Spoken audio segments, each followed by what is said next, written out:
I went into an audition. So I had a jacket and a bow tie, very on brand, but I was like, this person does not like me. I started to stew on this. And why doesn't this person like me? What did I do? And well, I don't like you. I love you.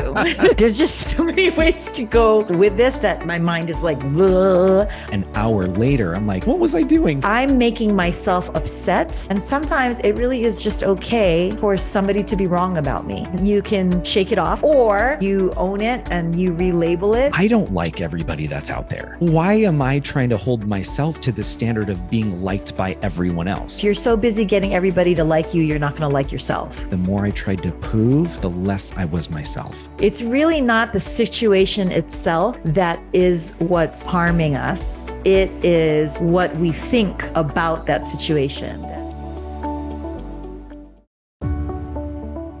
Welcome to Simply Enough. This is Zachary and Elizabeth, and thanks for tuning in. If you're liking our podcast, we'd love it if you'd share with your friends and family. And then rate and review to raise our visibility and spread the message of enoughness. We love you. And remember, you are simply enough. Just as you are. Period. Hello, everybody, and welcome to Simply Enough. I'm Mr. Zachary Leonard. And I'm Dr. Elizabeth Ignacio. There are so many moments throughout my day and my week and whatnot that I run into situations that bring me back to Simply Enough, which is such a lovely gift because there are opportunities to reinforce things that we've talked about and actually practice and see Simply Enough come to life in day-to-day interactions. And then there are moments that just kind of stop me. And I'm like, oh, you know what? I think that's something that I would love to dig into. So I'm going to kick us off today. I actually went into an audition. I wanted to kind of see what the community theater scene was like out here in Chicago, and went into an audition, and I met... Okay, so let me just also put this out there. So it was wonderful. I got a call back, and so I got to go to the callback, and naturally, in very Zachary fashion, there's not a whole lot that I can control in a callback, but what I can control, I'm going to control. Meaning, if they've given me the music and they've given me the scenes, and that I will have that memorized, I will have it prepped, I will ready to go, and I will control what I wear because I want to make an impression that at least I feel comfortable with. What they do with it is up to them. And that's kind of where I'm going to go with this in just a second. But, so I had like a jacket and a bow tie and, very, very on brand for Zachary, if you will. But I went into the audition and I sung my song, and the music director gave me some feedback. And I don't know what happened in that moment, but I was like, this person does not like me. I can just tell the way that this person is giving me feedback, the way that they are talking about the way that I should sing it and everything. First of all, it's different than most music directors. Most music directors would talk about the actual music and if you're following what is written in the song, but he was giving me acting notes and whatnot. And the way that he was talking to me, I thought, yeah, this doesn't feel right to me. And what was fascinating was, okay, let's separate him versus me at this point. It became about I started to stew on this, and this was becoming what was going on in my head. And I kept thinking well, why doesn't he like me? And what about me? And, then it became this this internal narrative dialogue that was going on as I'm singing, right? I'm still in the room, and this is consuming my thoughts, and it's taxing my mental bandwidth. So finish the song again, and now the director says to me, can you just do it again? I felt like you were something, it was just different, you just felt like you were a little removed. Can you do it again?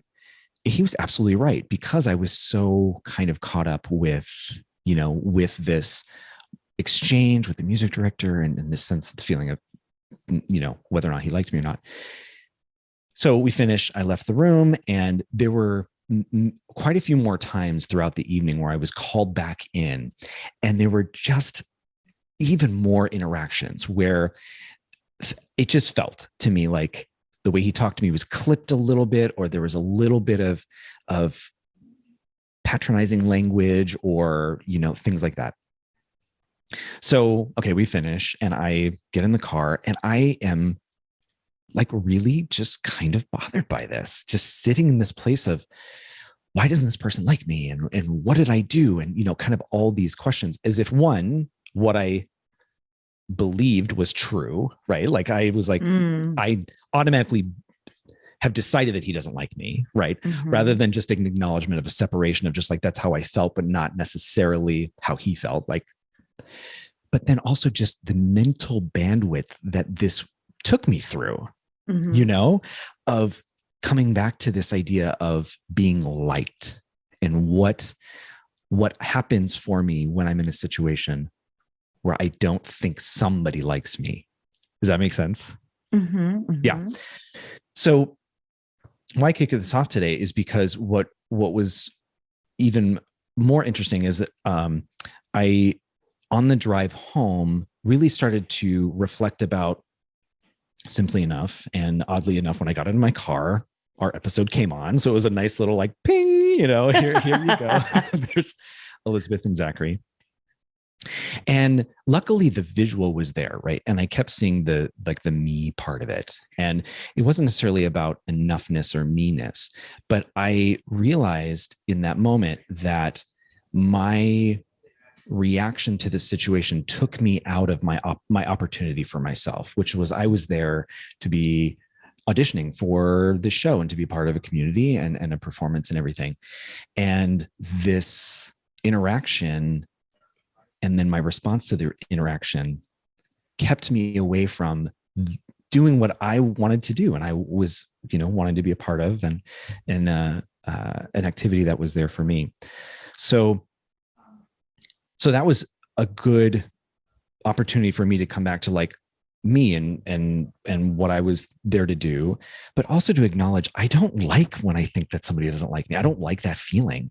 And I also don't know what to do with it. Now in this case, and I have other stories, but in this case, I don't know for sure that he didn't like me, but I have other moments where I knew for a fact that somebody didn't like me and they had this impression of me that I felt was different than how I saw myself. And that just sucks. Like, I don't like it. Why you're laughing? Well, of course, like nobody likes not being liked. And I mean, who enjoys that? The question, there's multiple questions that can come up. One is, as I often refer back to, is it though, or is it true? And you mentioned that, like, is it even true that musical director liked you or didn't like you? So that's one thing to kind of unpack, unpeel, and consider.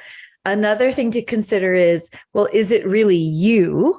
Like, is it Zachary Leonard, or is there any validity to what he said? And perhaps his delivery was terrible. But was there any validity in what he said? And while he might have been trying to be kind of constructive, his delivery of it, was not well received on your part, nor well executed on his part, perhaps, right? So then it's not as much of a comment on you, Zachary Leonard. It's more like, well, that's not the style that we're looking for this role. And so your interpretation of that role, is just not fitting what the musical director was wanting to hear, create, foster for this role. So whereas he's actually kind of removing you, Zachary Leonard, more objectively, he's just looking at the delivery and the performance of that song doesn't suit the role that he's looking for. So whereas he's kind of being more objective, you have then taken it on very subjectively, as a subjective comment on you. And I have to say that just brings up, I was listening to an interview or a conversation with Reese Witherspoon and Adam Grant, who is this work occupational psychologist. He's a professor at Wharton, most popular professor at Wharton. At the University of Pennsylvania. And anyway, in this conversation, they were talking about, auditioning in the world of Hollywood. And she was talking about how, on the preceding her Academy Award winning role as June Carter, she just weeks prior had been, called back, and then she didn't get cast for a role in a different movie. And it actually went to her friend, Drew Barrymore. And, of course, it was not a great feeling to not get the role and that it went to her friend. But number one, lo and behold, a few weeks later, she gets what ultimately became her award-winning performance as June Carter. But even if she had never won the Oscar, and if she had not even gotten the role of June Carter, just isolating that opportunity that she didn't get the role that went to Drew Barrymore, she commented to Adam Grant that her perspective of that was, it doesn't diminish that I'm good at what I do. It doesn't diminish, my value in what I bring to the table. It's just that wasn't what was needed at the time. That's not what they were looking for. But that doesn't mean that I'm, a terrible actress. Proof is in the pudding that she then won the Oscar for the next role. But I found that to be a really helpful perspective.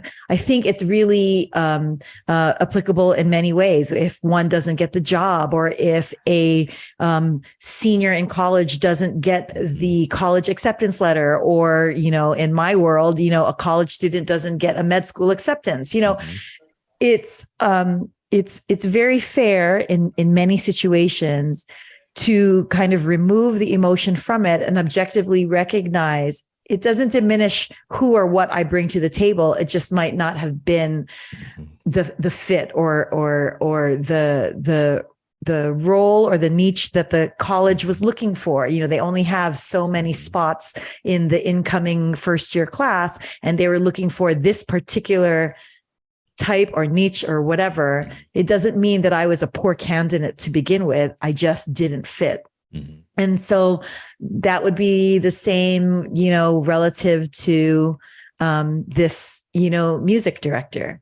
Then on the flip side, to your point, and I speak from personal experience, I know I'm a polarizing person. There are people that are my friends and want to be my friends, and I'm so grateful for that. And there's just some people that just don't like me, and we just don't click.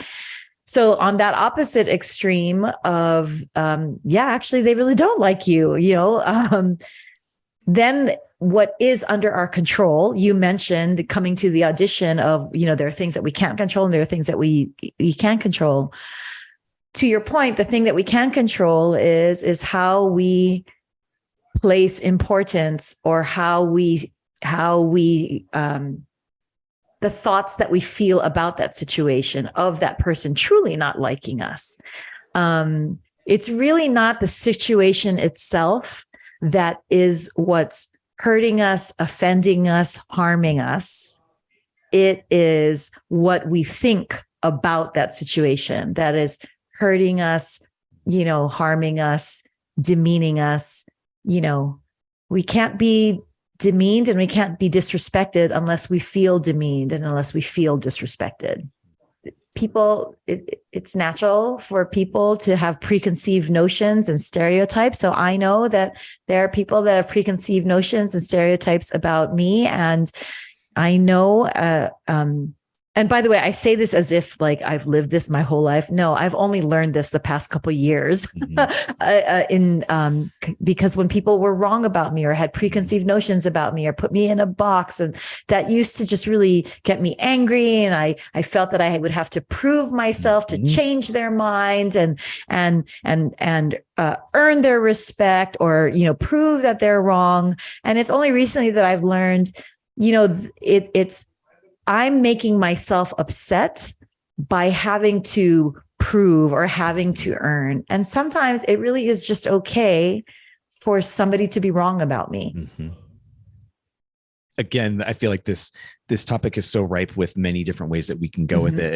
And you just unpacked quite a few. So I think for performers, the idea of auditions, or these like moments, right, where you're putting yourself out there, or you're also getting a sense of what your options are, like applying for a job or applying for a school, these kind of like audition moments in life, performers, I will say by and large, tend to be the worst about what I just went through, which is like kind of feeling personally connected with it. And then going up that ladder of inference and then taking, our thoughts and ideas about a situation and then holding on to them and then believing them as if they're true and then responding accordingly. So I laugh just because, for performers, and I put myself in that category, we have many opportunities to practice this. And yet, here I am still with many more opportunities to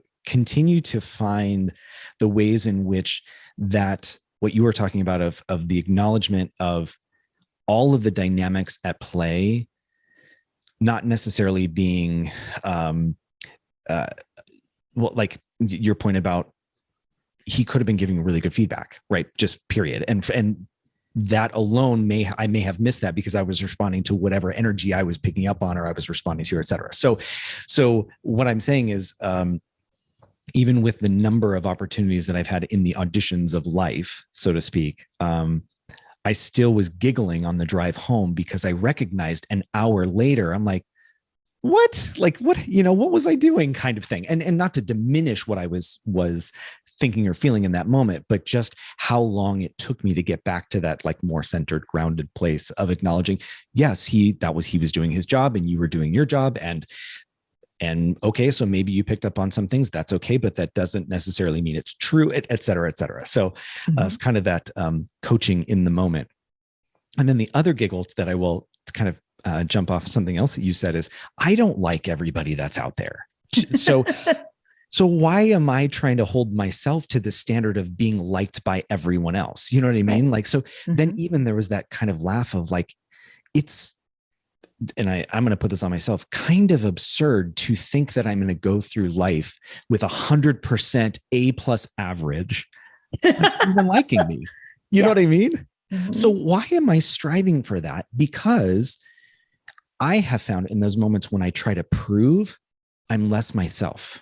And I will say that the example that I have for this is there was a teacher that I was working with who I knew there was a lack of respect there.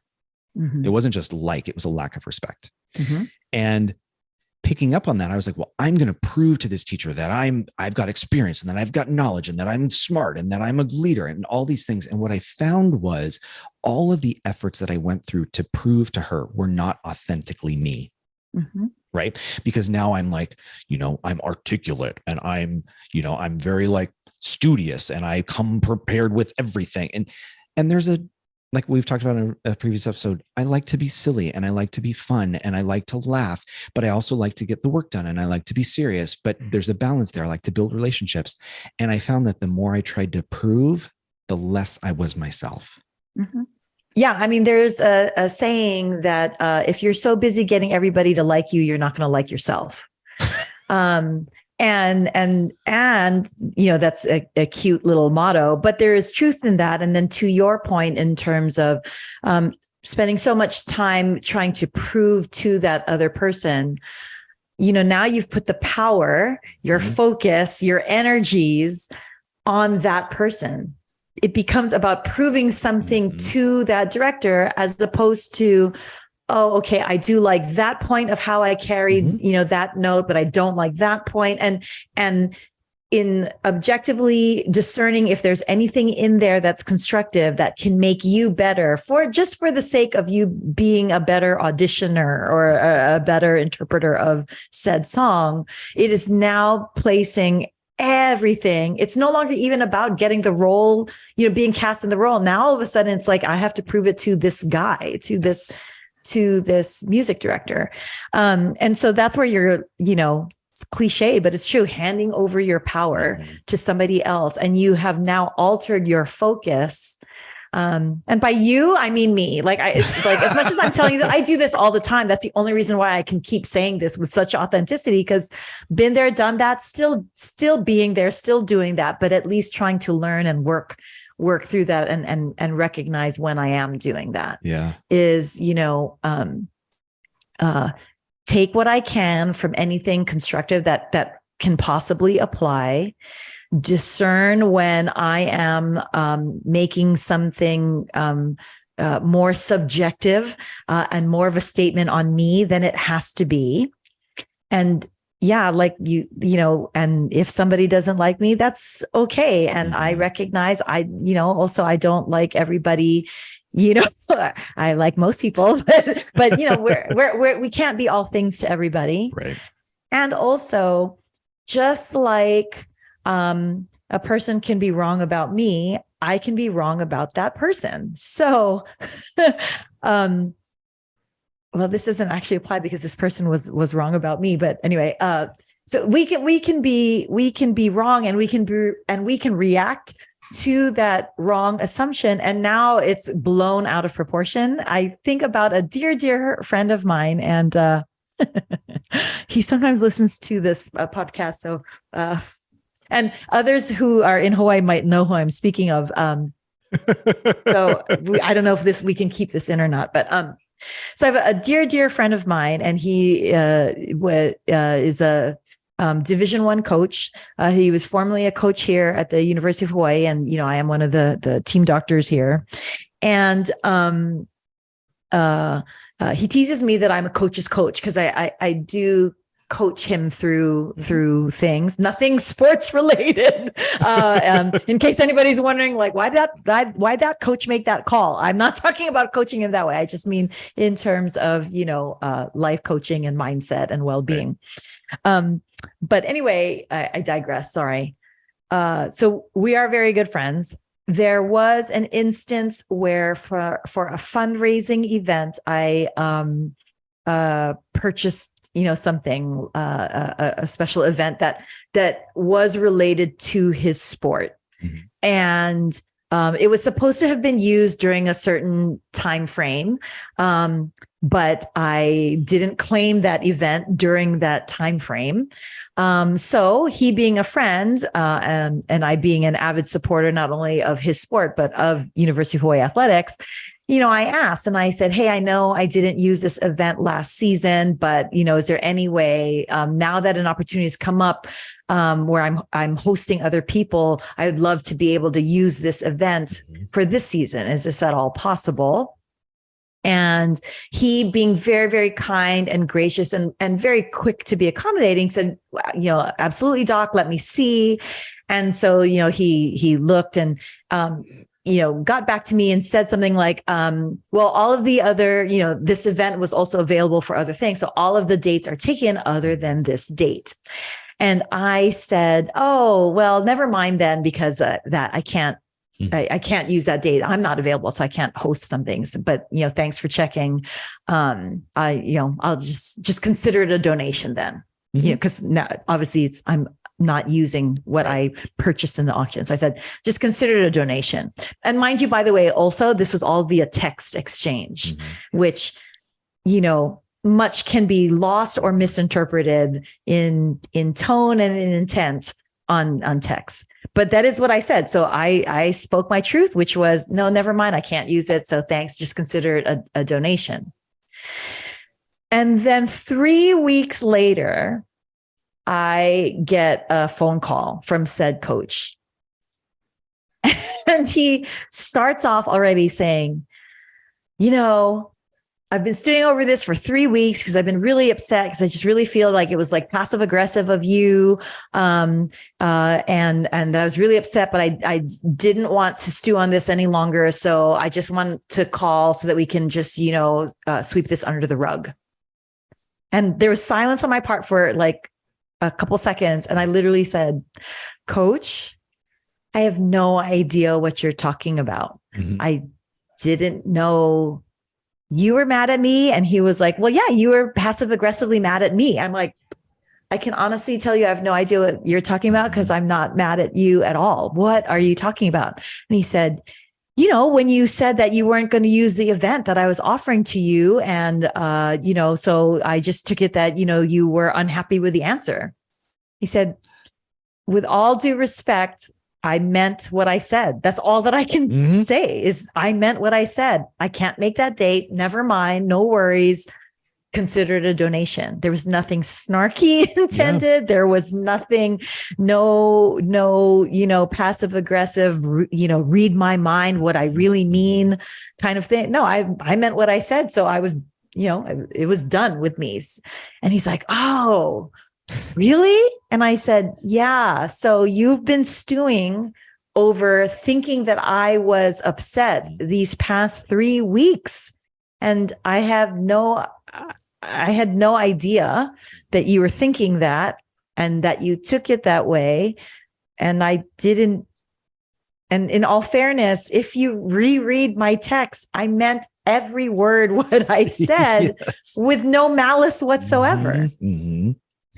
So imagine whatever it was, that anger, that resentment that he was feeling towards me for 3 weeks, and I apologize that I made him feel that way.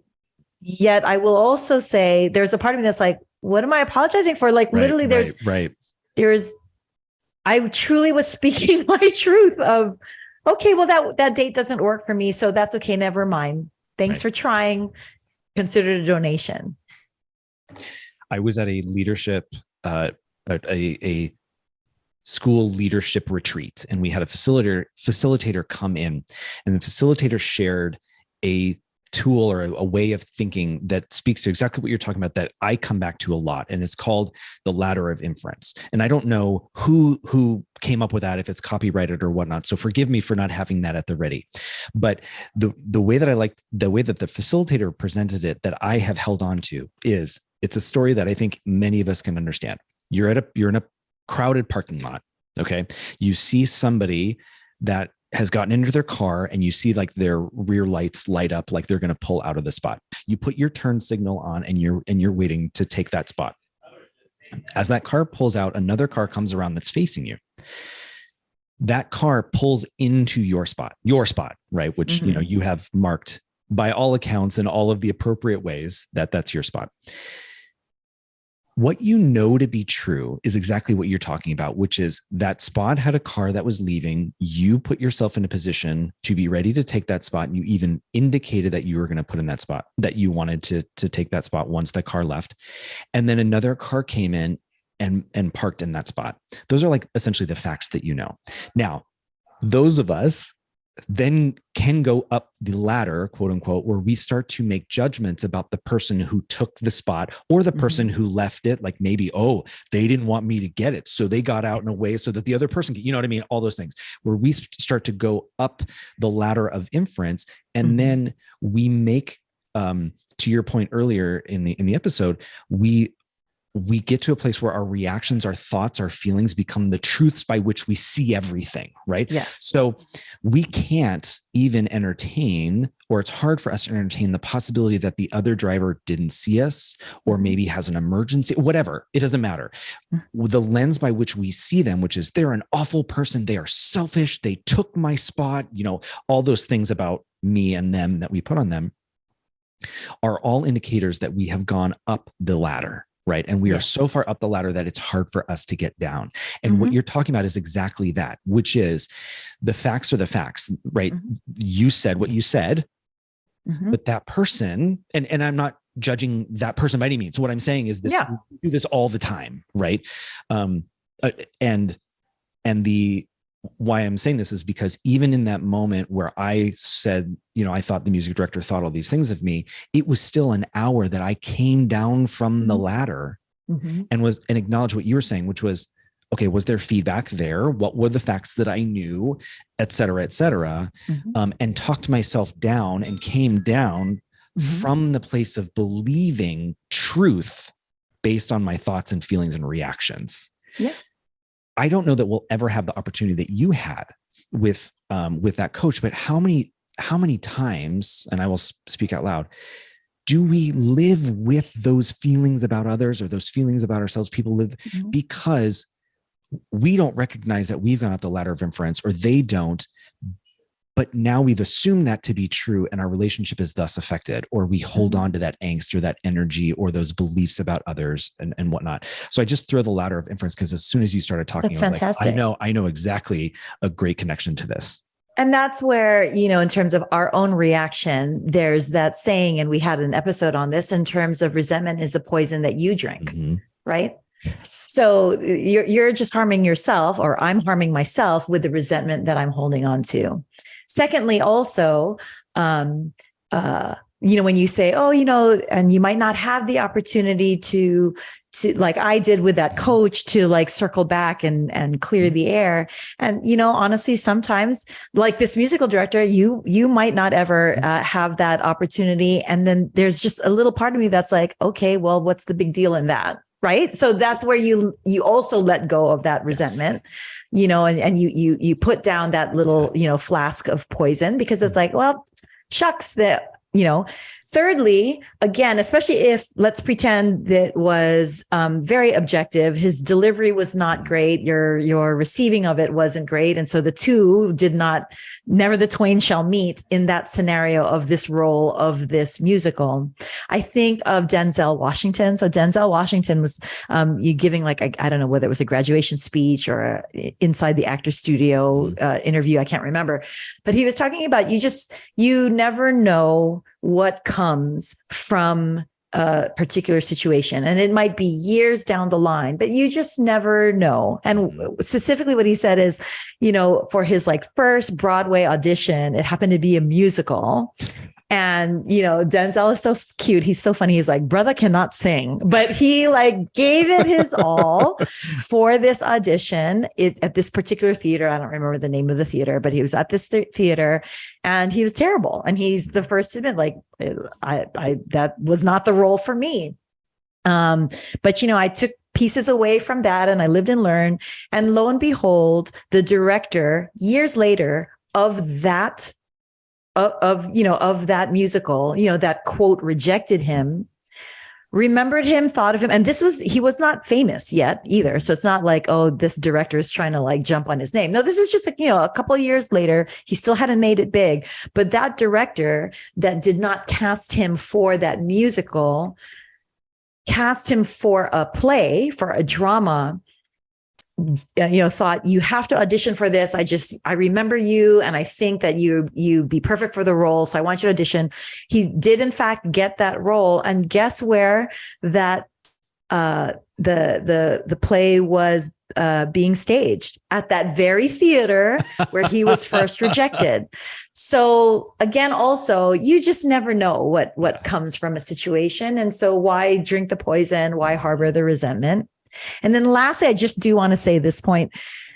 Sometimes, like we talked about, they don't like me. So if they don't like me and they're saying, stuff about me and they're wrong about me, not only let them be wrong, there's also kind of just a one further step that I am not good at doing, but let me just bring up examples of those that have done this well, which is, when somebody doesn't like you, is wrong about you, and even go so far as to say things about you, label you, chastise you, ridicule you with certain labels, reclaim that label. We talked about that in a prior episode in terms of how, the word or the label queer used to be so derogatory back in my age of growing up. And now it is a label of pride, and don't let me put words into your mouth, but right. the queer community, they've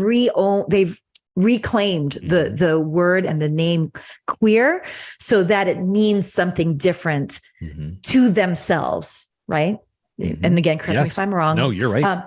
I also think of, this is a shout out to my kids because they love her, Taylor Swift. So Taylor Swift, who was canceled literally for over a year, and she went into hiding. And one of the labels of her was Snake. Well, the album and the tour that came out, which was record breaking, when she came out of this kind of, a year of rediscovery, she claimed that Snake for herself. And she rebranded herself and rebranded the idea of Snake and owned that. And it was a big part of her Reputation tour and her Reputation album.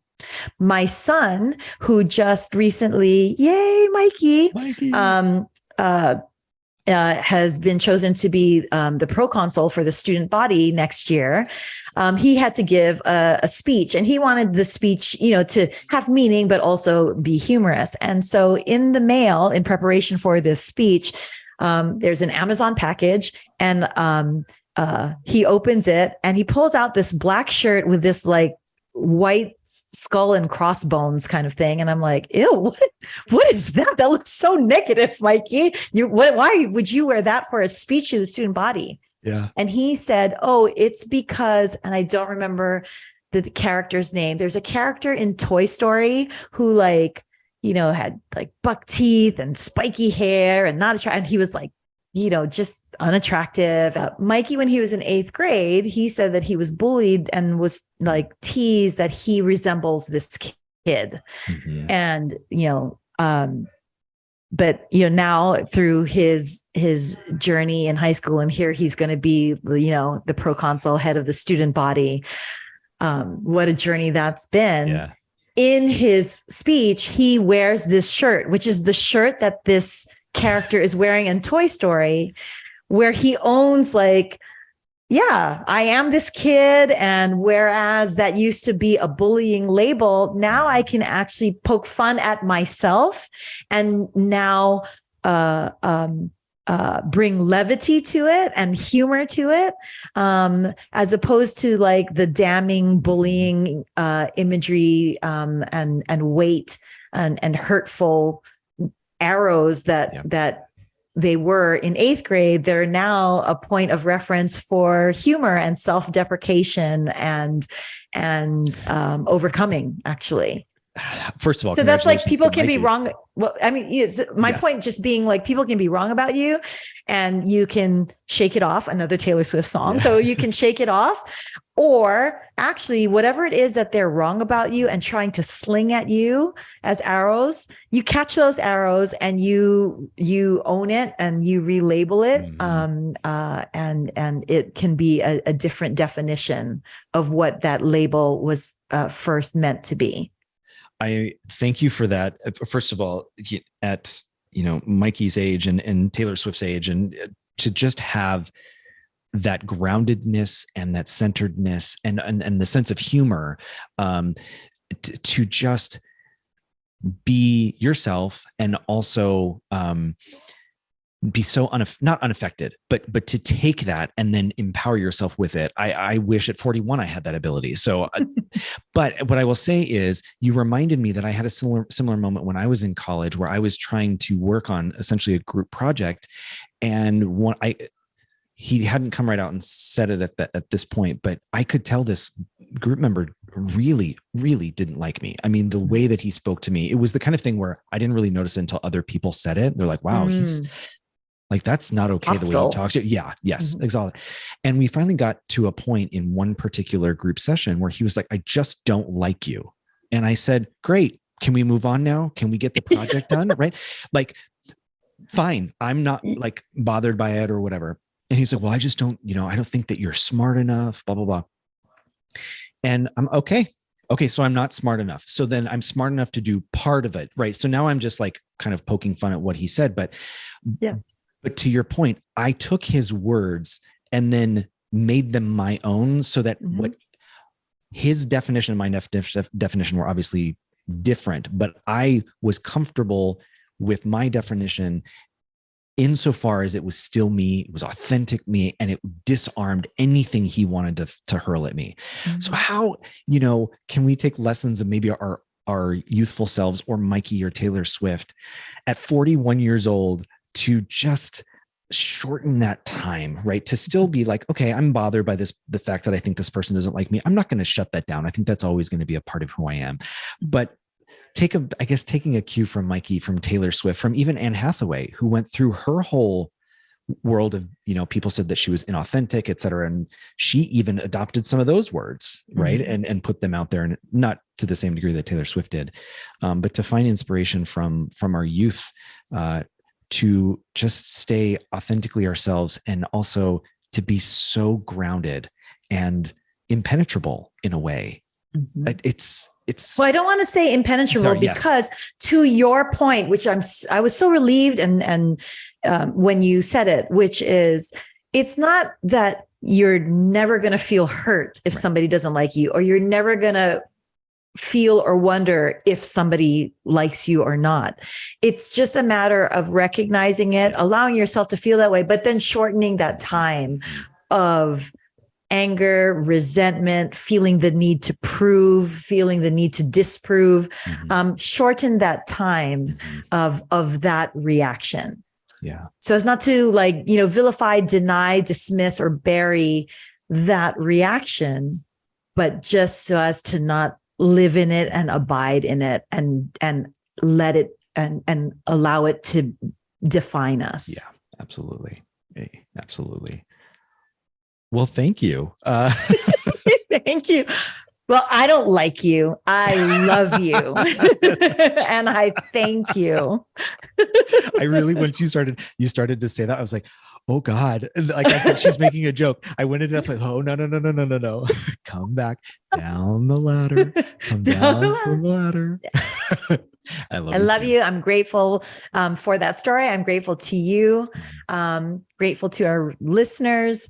And listeners, I know that sometimes our episodes you might not like. Thank you for sticking with us anyway. But always remember that you are not just simply enough. You are more than enough. Just as you are. Period. Mwah.